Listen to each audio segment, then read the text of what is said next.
Hi, in this activity you'll be learning how to complete an independent living assessment and then also showing what you learned at the end of the activity.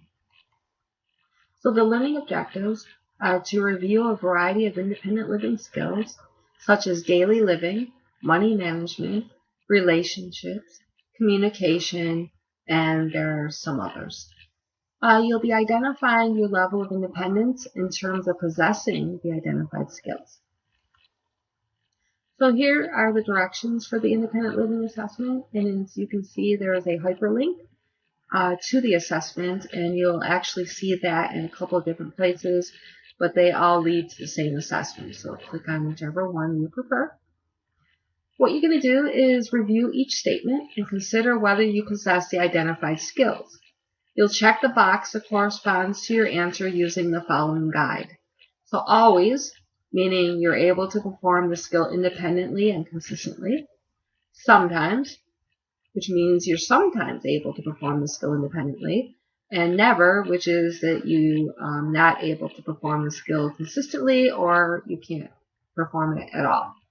So if you are kind of caught in the middle, you're not really sure what to choose, go ahead and choose whatever applies most often, right? So let's say, for example, doing laundry, it just says I'm able to complete laundry independently, right?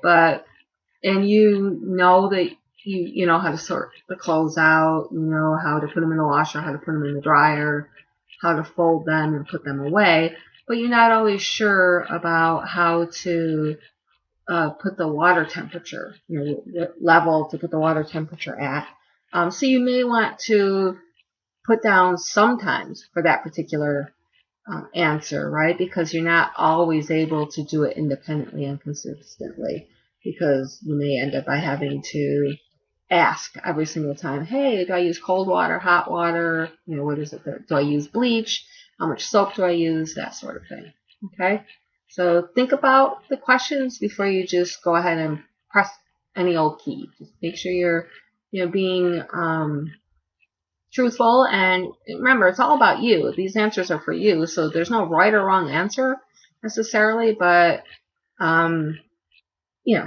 it's all about how to help you get better at becoming more independent. Okay, here again is another link to the independent living assessment, and you can go ahead and click on this link once you finish the PowerPoint if you want to go about it from here. At the end of the, once you finish everything, there's going to be the totals, right? So A is for always, S is for sometimes, and N is for never. And here's an example below.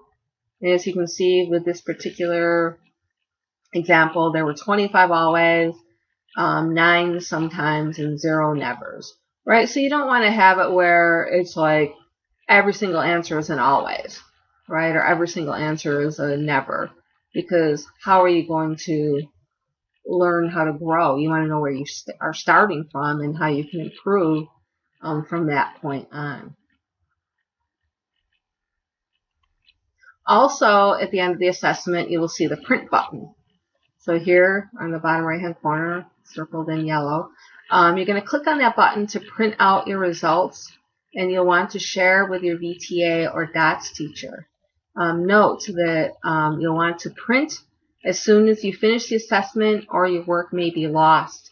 Right? So make sure you give yourself enough time to think about these questions and what answers you want to provide, and so that way you don't go through all this and then you ran out of time. You aren't able to finish it or print it out, I should say. And as I said, at the very end, you're also going to be completing one of the What Did You Learn activities.